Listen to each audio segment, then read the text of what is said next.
conseiller d'acheter, il faut, si vous avez au moins 8 versions. Oui. Première version, il faut chercher Chouraki. Première version, il faut chercher Chouraki. Deuxième version, Tob. Troisième version, Bible de Jérusalem. Quatrième version, Darby. Cinquième version, français courant. Sixième version, Louis II, pas les anciens, les nouveaux. Et puis, peut-être ajouter Martin. Si tu essayes de comparer les différentes versions, tu peux avoir une idée. Vous voyez, ici on dit jette ton pain dans l'eau. Vous demandez en français courant. Hein, lisez le français courant. Engage-toi dans une affaire. Vous voyez la différence? Maintenant, quand on prêche, Neko, en réalité, le pain, c'est Jésus, tu as été jeté dans l'eau. L'eau là, c'est les nations. Mais c'est ce qu'on est en train de dire sinon. Mais c'est ce que le français courant dit. Engage-toi dans une affaire. Parce qu'au cours de temps, en réalité, le pain là, c'est Jésus. L'eau là, c'est les nations. Tu avais eu ça où? Est-ce que c'est le Saint-Esprit qui t'avait dit de dire ça? Ou c'est ton ignorance des textes? Comment? Beaucoup les ministres prêchent comme ça. Mais vous comprenez, moi aussi. C'est comme ça que je vous ai dit. C'est comme ça que je vous ai dit que c'est un texte sur lequel nous avons beaucoup menti. Bon,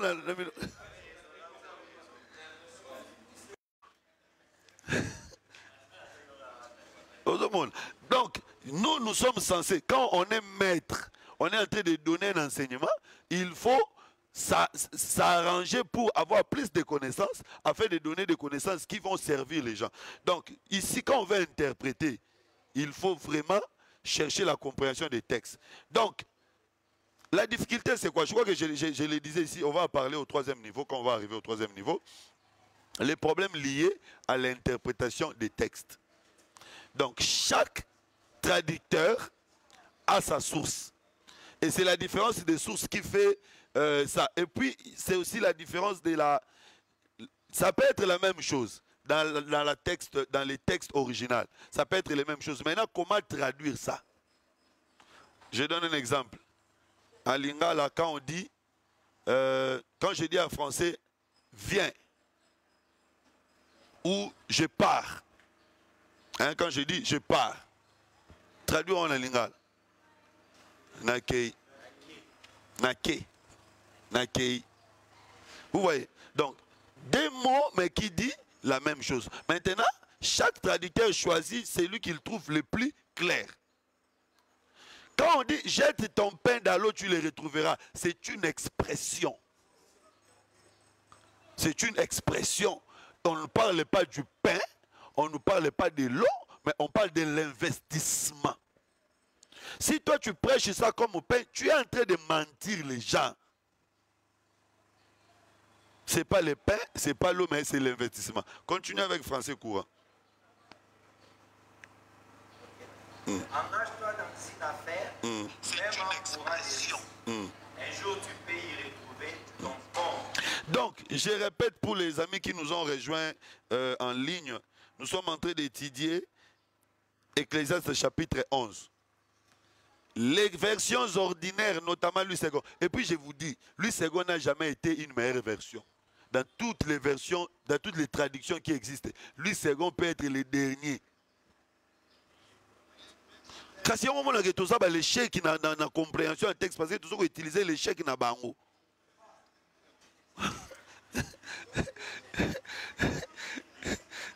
Dans tous les traducteurs qui existent au monde, Louis II n'a jamais été le premier. Louis II peut être le dernier ou l'avant-dernier traducteur.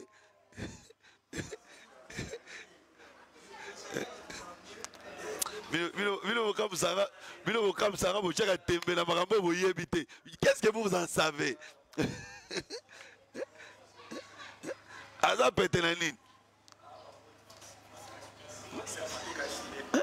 Est-ce que vous avez que français courant Louis II? Français courant gako, français courant, à l'équipe lui second. Moutou a en français courant, à royer la Bible bien que le moutou a lui second. Parce que français courant est clair. Lui second a beaucoup d'ambiguïté.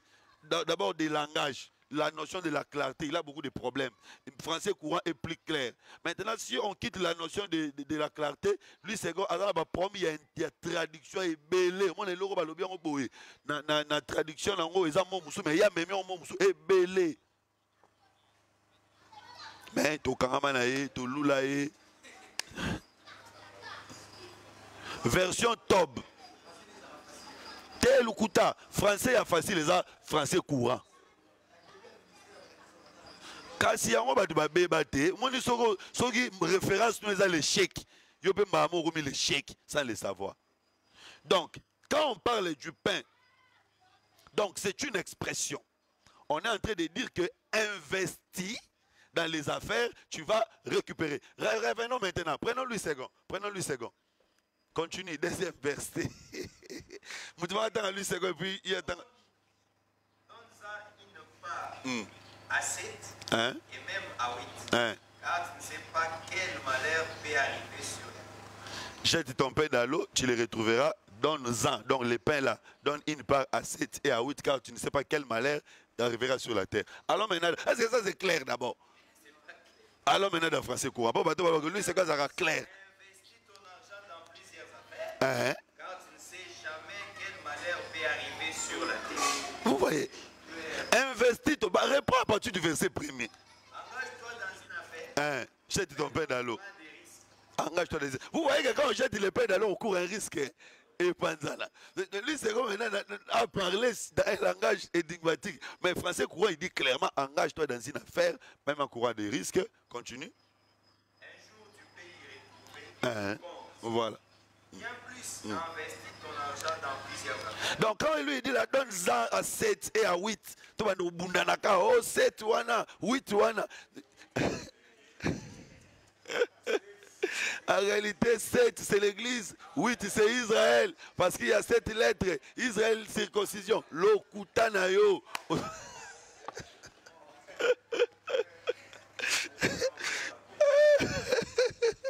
Ici, français courant simplifie les choses.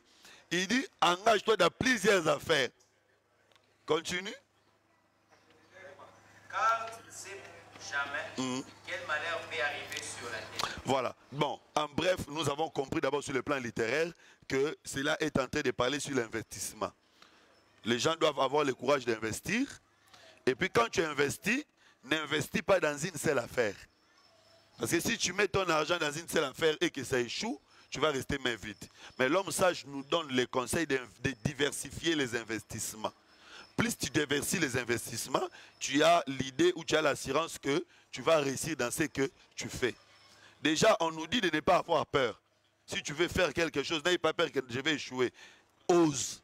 La vie appartient à ceux qui osent. Si tu oses, tu vas réussir. Dieu va t'accompagner, tu vas réussir. Mais si tu croises les bras, tu as peur que je vais échouer, tu vas réellement échouer. Ça, c'est la première chose. Maintenant, par rapport à la révélation, qu'est-ce que nous pouvons comprendre? Ici, le Seigneur interdit, ou la sagesse interdit d'investir dans une seule affaire. Mais il faut investir dans plusieurs affaires. Pourquoi? Parce qu'on n'est pas sûr que ces affaires ne sont pas des affaires très sûres. Donc si on trouve quelque chose qui est sûr, on peut tout investir dedans. Mais aussi longtemps qu'on n'a pas encore trouvé ce qui est sûr, on ne peut pas tout investir dedans. Et nous voyons maintenant le premier investisseur qui est Dieu lui-même. Dieu, au commencement, avait investi dans une seule personne. Et la seule personne en qui Dieu avait investi avait échoué. C'est comme ça désormais Dieu n'a plus décidé d'investir dans une même personne. Dieu a décidé de diversifier son investissement. Vous allez voir qu'au temps des prophètes, Dieu a envoyé plusieurs prophètes et aucun prophète n'avait la plénitude de la divinité en lui. Donc Dieu a diversifié son investissement. Dieu a investi dans plusieurs personnes parce qu'il savait que tel peut échouer, mais mon investissement sera gardé. Mais quand Jésus-Christ est venu, Dieu a tout investi en lui parce que Dieu était sûr que Jésus-Christ était un investissement qui ne perdra jamais mais qui gagnera. C'est ça Matthieu chapitre 17 verset 5. Lisons ça. Verset 5.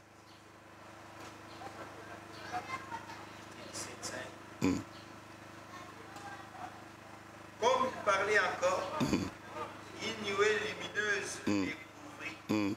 Et voici une voix fit entendre de la nuée ces paroles. Celui-ci est mon fils bien-aimé, en qui j'ai mis toute mon affection. Écoutez. Voilà.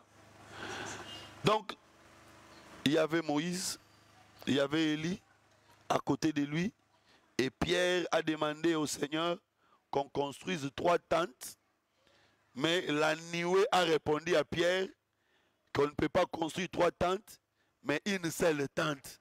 Parce que Moïse et Élie sont les 2 ailes de celui qui est au milieu. Là, nous le savons. Ce sont les 2 anges qui accompagnaient l'Éternel dans la maison d'Abraham. Alors, ils sont entrés en lui. Et maintenant, la voix va dire que celui-ci est mon fils bien-aimé en qui j'ai mis toute mon affection. Écoutez-le. Donc, en Jésus, le Père avait tout investi.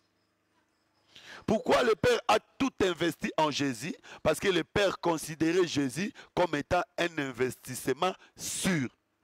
Bien aimé, tous les autres prophètes pouvaient échouer, mais pas Jésus. Parce que Jésus était un investissement sûr. Voilà pourquoi quand Jésus commençait à dire, Père, s'il te plaît, enlève devant moi cette coupe. Je ne sais pas quelle était la réaction de Dieu au-dessus du trône. Oh, mais tout le monde pouvait échouer sauf lui. Parce que lui avait la plénitude. Donc Dieu avait, il prend tout son argent, il investit dans une banque. En tout cas, il ne peut pas apprendre que cette banque est tombée en faillite. Donc Dieu avait tout investi dans ses corps et ses corps ne pouvaient pas échouer. Donc l'investissement sûr, c'est Jésus-Christ. Voilà pourquoi aujourd'hui, que ce soit les apôtres, que ce soit nous, Dieu n'investit jamais tout dans un homme. Jamais. Même dans nos églises. Même si c'est toi le pasteur. Attends, pour ma visionnaire. Ah, pour ma visionnaire, il y a des visionnaires ici. C'est moi le visionnaire. Même si tu es visionnaire, Dieu ne peut pas investir tout en toi. Parce qu'il sait que tu es un homme faillible, tu peux tomber. Dieu va te donner une petite grâce. Il donne à l'autre une petite grâce. Le seul en qui Dieu a tout investi, c'est Jésus. Parce que lui n'a jamais péché, lui n'est jamais tombé. Mais tous les restes, ils n'ont reçu que des petites portions. Ça, c'est très important. Bon, on peut avancer. Les versets suivants. Quand les nuages sont pleins de pluie, ils les répandent sur la terre. Et si un arbre tombe au midi ou au nord, il reste à la place où il est tombé. Continue. C'est lui qui observe le vent. Bon, terminons d'abord là-bas. Vois aussi français courant. Qu'est-ce qu'il dit? Vous voyez maintenant que quand vous lisez la Bible, il faut étaler les différentes versions. Ça demande aussi des moyens. Pasteur, il faut avoir l'argent si tu veux être pasteur. En principe, c'est l'Église qui doit acheter pour les ministres toutes les Bibles. En principe. Alors, continue. Quel que soit le côté où un arbre tombe, il reste là où il est tombé, il est abattu. Quand les nuages sont gonflés d'eau, il se met à pleuvoir. Voilà. Ici, on est en train de parler sur la relation qu'il y a entre l'eau de la pluie et les arbres sur la terre. Vous savez bien que quand l'eau de la pluie tombe, les arbres sur la terre donnent des fruits. Mais si un arbre est déjà abattu, même si la pluie tombe sur lui, il ne donne plus de fruits parce qu'il est déjà abattu. Donc, d'abord, littéralement, cela parle du temps où on peut bénéficier de la grâce. Les enfants doivent savoir qu'il y a un temps où il faut profiter pour étudier. Les parents doivent savoir aussi qu'il y a un temps où il faut profiter pour faire ceci, cela, parce que si ce temps-là passe, même si on veut t'aider, ça ne va plus marcher. Et ça parle aussi sur les temps de la prédication. Quand est-ce qu'on doit écouter la parole? Parce que nous sommes aussi comme des arbres. C'est quand nous sommes debout que la pluie peut être bénéfique pour nous. Mais si nous sommes abattus, un arbre abattu, c'est aussi une personne qui est déjà morte. Si nous sommes déjà morts, la pluie, qui est la parole, ne nous sert plus à rien. C'est comme ça, il faut redéfinir la notion de culte de funérailles. Quand on fait le culte au deuil, en réalité, le culte du deuil ne s'adresse pas à celui qui est mort, mais le culte du deuil s'adresse à ceux qui sont tout autour du cadavre. Premièrement, quand tu vas prêcher dans un deuil, tu t'adresses d'abord à la famille éprouvée, parce que quand tu prêches dans un deuil, tu t'adresses d'abord à la famille éprouvée, et puis tu t'adresses à ceux qui sont venus assister au deuil. Mais tu ne t'adresses pas à celui qui est mort. Parce que celui qui est mort, c'est comme un arbre coupé.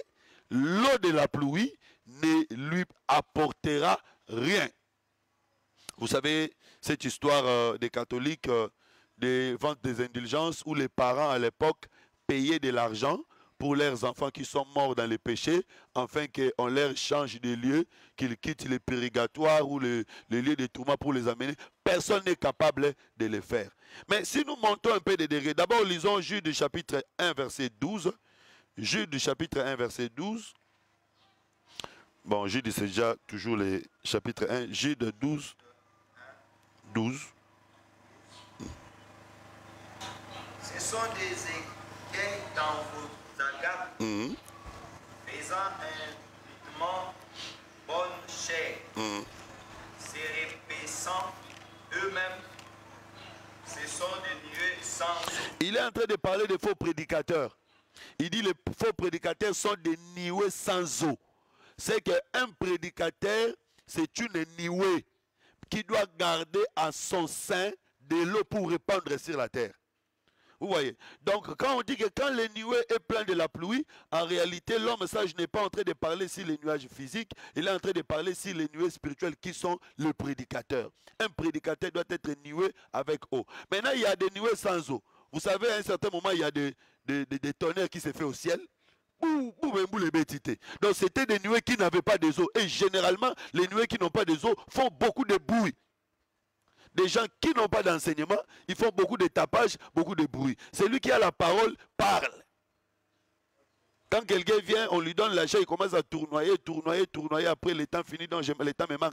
Non. Donc, quand les nuées a de l'eau, les nuées déversent de l'eau sans faire beaucoup de bruit.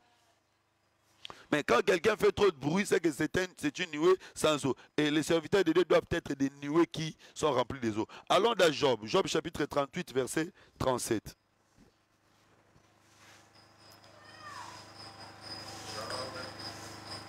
38, verset 37.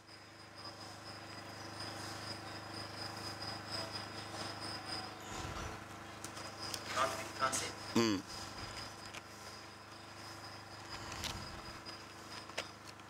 a compté les nuages, sagesse, et qui verse les outres dans cieux. Voilà, il est en train d'appeler les nuages comme les outres des cieux.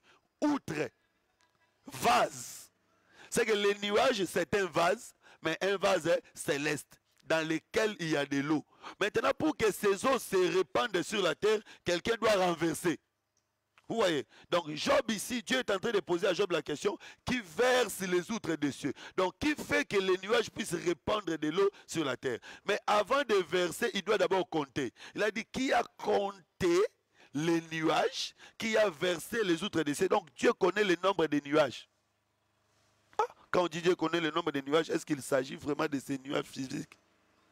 Non. Donc le nombre de nuages que Dieu connaît, c'est que Dieu connaît le nombre de vrais prédicateurs. Parce que c'est par leur canal que la terre reçoit de l'eau. Maintenant, l'arbre coupé. Quel est l'arbre coupé qui bénéficie? L'arbre coupé qui peut bénéficier, c'est l'arbre, c'est la partie qui est restée attachée aux racines.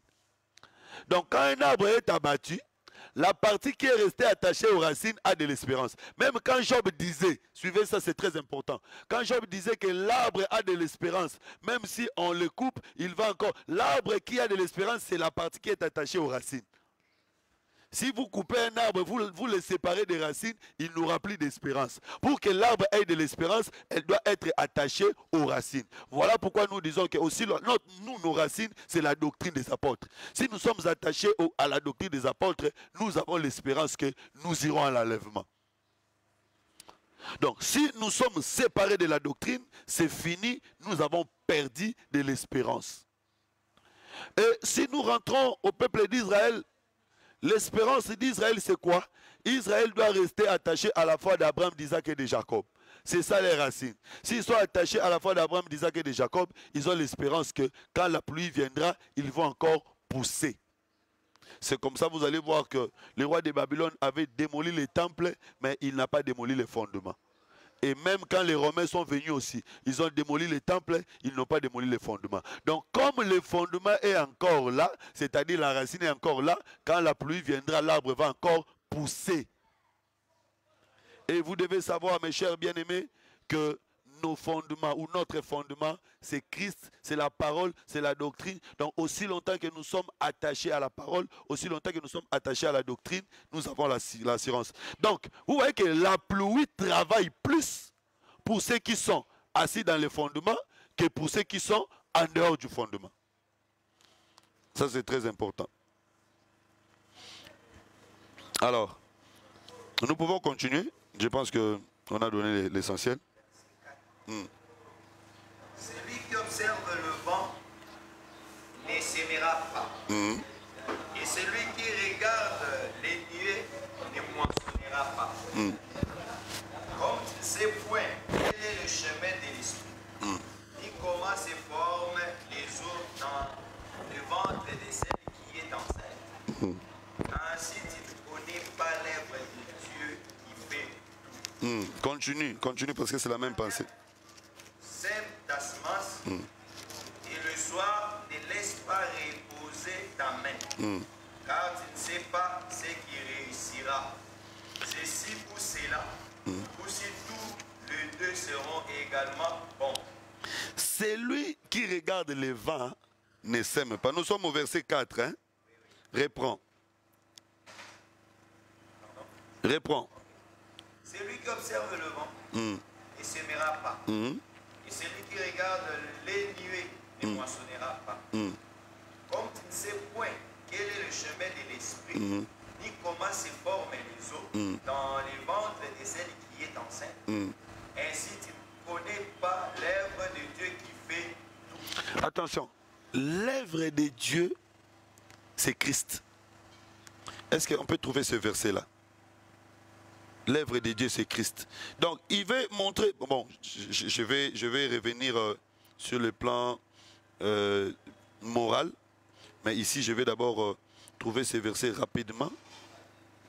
Où le Seigneur parle de l'œuvre de Dieu. Je vais vous donner ces versets après. L'œuvre de Dieu, c'est Christ. Donc, il dit que c'est lui qui regarde les vents, ne sème pas. C'est lui qui regarde la nuée, ne moissonne pas. Personne ne connaît comment est-ce que l'œuvre de Dieu s'est fait. Personne ne connaît comment est-ce que le vent marche. Le vent ici, c'est l'esprit. Il veut montrer seulement que personne ne connaît comment est-ce que l'esprit de Dieu marche. Voilà pourquoi quand Jésus est venu, personne ne pouvait comprendre que c'est lui Dieu. Il était un mystère. Parce que c'était l'œuvre de Dieu, parce que c'était le vent. Et donc personne n'a récolté quelque chose. Parce qu'il n'avait pas la connaissance de Jésus. Et personne ne savait même comment il s'est formé dans le ventre de sa mère. Donc, sur le plan moral ou sur le plan sociologique, cela nous parle d'abord de la vie pratique. Il est en train de parler toujours de l'investissement. Il faut investir. Il ne faut pas regarder des climats, il ne faut pas faire trop de calculs dans la vie. Il faut oser. Il faut avancer parce que tu ne sais pas comment est-ce que Dieu est en train de préparer des choses pour toi. S'il faut étudier, étudie. S'il faut travailler, travaille. Ne regarde pas les vents, ne regarde pas, travaille. Mais sur le plan spirituel, il est en train de parler comment est-ce que Jésus était venu en Israël et personne n'avait vu, personne n'avait compris. Maintenant, à la fin, il dit ceci. Sème le matin, sème le soir. Tu ne sais pas quelle est la semence qui va produire les premiers. Ou si toutes les deux semences vont produire. Ça, c'est merveilleux. D'abord, sur le plan littéraire, même quand on parle des offrandes, si tu fais les offrandes le matin, fais encore le soir, tu ne sais pas par quelle offrande Dieu va te bénir. Mais il est toujours dans la logique des investissements. Tu avais étudié les droits, si tu as l'opportunité d'étudier l'économie, étudie encore. Tu ne sais pas par quel diplôme Dieu va te bénir. Tu as déjà une boutique, tu vends telle chose, si tu as l'opportunité d'ouvrir encore, fais. Tu ne sais pas par quelle opportunité Dieu va te bénir. Ça, c'est important. Mais spirituellement, il y a quelqu'un qui avait sémé le matin et qui a sémé le soir. Le temps du matin, c'est le temps des prophètes. Le temps du soir, c'est le temps des apôtres. Donc, le même Dieu qui avait sémé au temps des prophètes, c'est le même Dieu qui sème aussi au temps des apôtres. Et nous pouvons également parler de Jacob. Parce que Jacob avait sémé le matin, Jacob a aussi sémé le soir. Or, le soir, c'est aussi le temps de la vieillesse. Quand on dit le soir d'une personne, c'est le temps où la personne atteint la vieillesse. Donc, Jacob avait sémé dans sa jeunesse, il a eu les 10 fils, et dans sa vieillesse, il a eu les 2 fils. Directement, vous comprenez que le temps du matin, c'est le temps de 10, et puis le temps du soir, c'est le temps de 2. Bon, nous pouvons comprendre, les 10, c'est l'image de la loi, les 2, c'est Jésus et le Saint-Esprit. Ah, très bien, Papa Péchou. Donc, au temps du matin, c'est le temps de la loi, le temps du soir, c'est le temps du Fils et du temps de l'Esprit. Il avait sémé le matin, il a aussi sémé le soir. Alors, parmi les semences qu'il a sémées, quelle est la meilleure sémence? La meilleure sémence, c'est la sémence du soir. Et nous pouvons voir Jacob. Jacob avait fait combien de mouvements? Jacob a fait 4 mouvements. Jacob est allé vers Léa. Jacob est allé vers Zilpa. Jacob est allé vers Bila. Et Jacob est allé vers Rachel. Les 4 mouvements de Jacob vont lui donner 12 fils. De la même manière aussi, Jésus-Christ, présenté par 4 évangiles, il travaille avec les 12 apôtres. Mais remarquez, parmi les 12 fils, ils seront divisés en 2. Il y aura 10 et 2. C'est ce qui va arriver quand le royaume sera divisé. Il y aura également 10 tribus et 2 tribus. Là-bas, je vais ouvrir une parenthèse. Qui peut me dire quelle est la première tribu d'Israël qui avait la royauté? Ah, voilà, c'est $5. La première tribu d'Israël qui avait la royauté. Benjamin, Dan, Benjamin, Nani Soussou. Benjamin, Lévi, c'est vrai que Benjamin, c'est la première tribu qui a eu la royauté. Mais qui lui a donné cette royauté? Si vous rentrez, le premier roi de la famille de Jacob, c'était Joseph. Le premier roi dans la famille de Jacob, c'était Joseph. La sémence royale qui était en Abraham, qui était descendue en Isaac et descendue en Jacob, était d'abord entrée en Joseph. C'est Joseph qui avait vu qu'il était le roi. Mais maintenant, remarquez ce qui se passe. Joseph va prendre la coupe de sa divination, il met dans le sac de Benjamin. C'était ce jour-là que Joseph prend la royauté, il passe à Benjamin. Et ce jour-là, la conversation s'est tournée entre ces 3 personnes. Joseph, Benjamin et Judas. Parce que c'est Judas qui est venu plaider pour la cause de Benjamin. Donc cette conversation-là, c'était la conversation des rois. La royauté était chez Joseph. Joseph va prendre la royauté, il cède à Benjamin. Et Benjamin prendra la royauté, il va céder à Judas. Pourquoi Benjamin va céder à Judas? Parce que la bénédiction de Benjamin dit que Benjamin est un loup qui déchire le matin et le soir il distribue. Donc Dieu avait permis que Benjamin retrouve la royauté parce qu'il savait que Benjamin, même s'il a la royauté, il ne va pas garder pour lui. Benjamin, il va distribuer avec les autres. Mais si on avait commencé par donner à Judas, il n'aurait pas de... Parce qu'un lion, c'est un égoïste. Donc Dieu comme lion, il est égoïste. Mais quand il vient comme ours, il partage. Voilà pourquoi le Seigneur Jésus-Christ, il avait combattu celle le matin, mais le soir, il a partagé avec nous les butins de son combat, les butins de la guerre. Donc nous disons que C'est lui qui a sémé les matins et qui a sémé les soirs. C'est Dieu lui-même. Les matins, il a sémé dans la loi. Le soir, il a sémé dans la grâce. Et dans toutes les semences qu'il a sémées, c'est la sémence de la grâce qui a produit. Donc nous disons que le soir, c'est le temps de la grâce.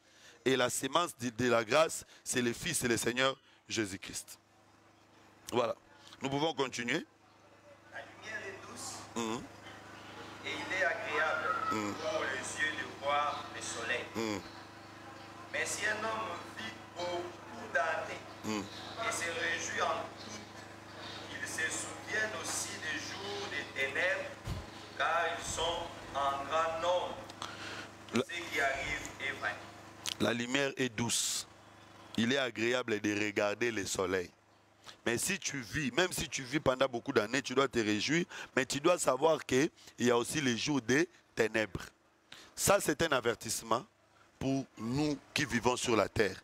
Même si tu as l'argent, même si tu réussis, tu dois savoir que les échecs ne manquent pas. Donc, tu ne dois pas être surpris parce qu'il y a des gens, quand un problème arrive, ils font des crises de tension. Dans la vie, il ne faut pas être surpris. Quand le mal arrive, comprends que nous vivons dans une terre où les malheurs peuvent aussi arriver. Mais c'est toujours bien de regarder la lumière. Regarder la lumière ici, c'est toujours bien de voir de bonnes choses, d'avancer. Mais par rapport à la révélation, est-ce que quelqu'un peut regarder le soleil? Si tu peux regarder le soleil, c'est que c'est le soleil du soir. Quand le soleil va vers sa couche, c'est un soleil rouge qu'on peut regarder. Donc le soleil peut être regardable quand il va vers sa couche. Donc nous disons que le soleil, au matin à midi, c'est Dieu dans la loi, on ne pouvait pas le regarder. Mais quand il meurt sur la croix, on peut maintenant le regarder. Aujourd'hui, nous avons la compréhension, aujourd'hui, nous avons la connaissance, parce que le soleil qui brillait, le soleil s'est abaissé, le soleil a diminué ses rayons afin que nous ayons la possibilité de les regarder. Mais il dit que la lumière marche toujours avec les ténèbres. Il dit pendant tes jours sur la terre, il y aura la lumière et il y aura les ténèbres. Aujourd'hui dans l'église, nous avons la lumière, nous avons les ténèbres. La lumière que nous avons, d'abord, les ténèbres que nous avons dans l'église, ce sont les Écritures. Et la lumière que nous avons dans l'église, c'est l'explication des Écritures. Ces choses marchent de pair. Voilà. Dans ma Bible, ça s'arrête là. Le chapitre 11. Mais chez vous, je vois que ça continue. Oui, continue alors. Réjouis-toi, jeune homme, dans ta jeunesse, et que ton cœur te rende heureux au jour de ton adolescence. Et marche dans le voie de ton cœur, et selon les regards de tes yeux. Mais sache que pour toutes ces choses, Dieu t'amenera en jugement.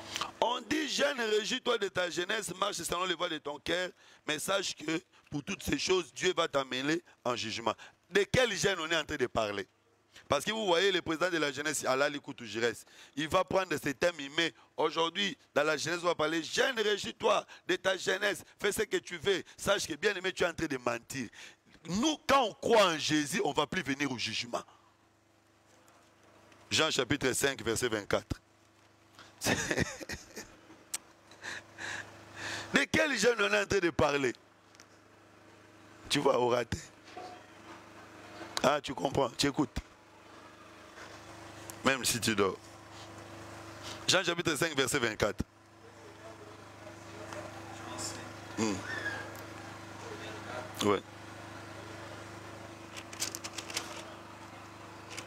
En vérité, je vous l'ai dit. Celui qui écoute ma parole et qui croit à celui qui m'a envoyé a la vie éternelle. Amen. Et ne vient point en jugement. Mais il est passé de la mort à la vie. Qu'il soit jeune, qu'il soit vieux, si tu crois à la parole, si tu crois en Jésus, tu as la vie éternelle. La vie éternelle, on ne l'obtient pas quand on meurt. La vie éternelle, on l'obtient quand on croit. Le jour où tu crois, tu as la vie éternelle et tu ne passeras plus au jugement. Donc les jeunes dont on est en train de parler ici, ce n'est pas jeunes sur le plan physique. Les jeunes dont on est en train de parler ici, ce sont des personnes charnelles. Parce qu'une personne qui est charnelle, même s'il a 80 ans, c'est un jeune devant Dieu. Si vous lisez Galates chapitre 4, verset 1, on dit que si l'héritier est encore enfant, il ne diffère pas de l'esclave. Donc être enfant, c'est être esclave du péché. Quand quelqu'un vit selon les désirs de la chair, quand quelqu'un vit selon les choses du monde, c'est un jeune. Voilà pourquoi Abraham, aussi longtemps qu'il était jeune, il ne pouvait pas avoir d'enfant. Il fallait qu'il devienne vieux pour qu'il ait l'enfant. Or, la Bible dit, celui qui a le fils a la vie. C'est-à-dire, le fils qu'Abraham va avoir dans sa vieillesse, c'est la vie éternelle. C'est-à-dire, quand on devient vieux, qu'on peut avoir la vie éternelle. Donc aujourd'hui, tu peux avoir 20 ans, 25 ans, 30 ans ou 40 ans, mais si tu as le Saint-Esprit, si tu marches selon la parole de Dieu, tu es vieillard. C'est comme ça, tout autour du trône, il n'y a pas de jeunes, il n'y a que de vieillards. Donc si tu es jeune, tu ne monteras pas au trône de Dieu. Et au nalo la bilenge baozate. Il n'y aura pas de jeunes au ciel. Voilà, là maintenant vous pouvez développer.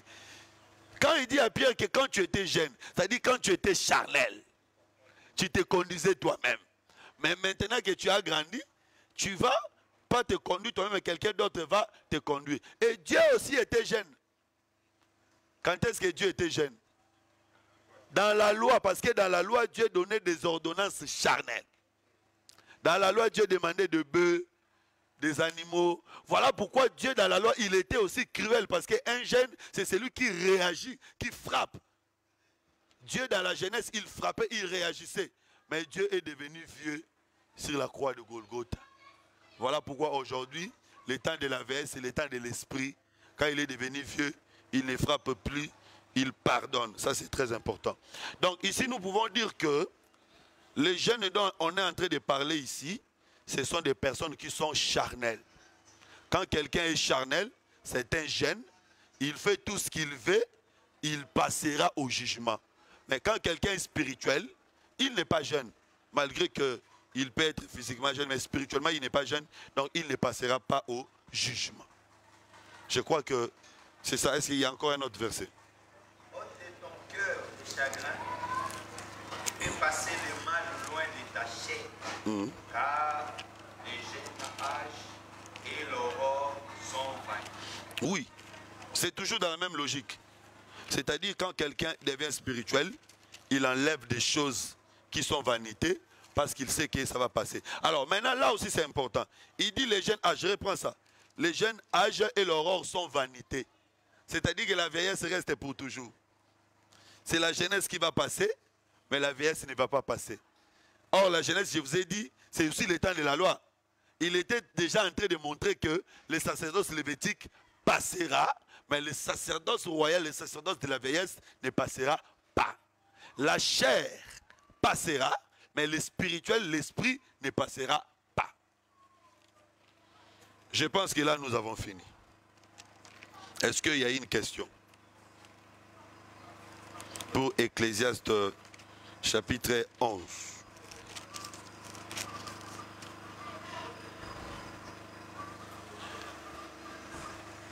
Je trouve qu'il n'y a pas de question. Que Dieu soit loué. Parce que je suis aussi épuisé déjà. Motuna. Très bien. Bon, nous allons nous limiter là pour aujourd'hui. Que Dieu bénisse tous les bien-aimés qui nous ont suivis de loin, malgré des difficultés de connexion. Que Dieu vous bénisse abondamment. Donc, samedi prochain, nous commençons les 3 parties des 70 semaines de Daniel.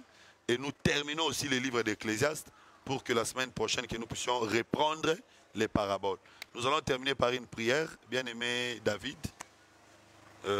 organiser la dernière prière pour que nous puissions clôturer.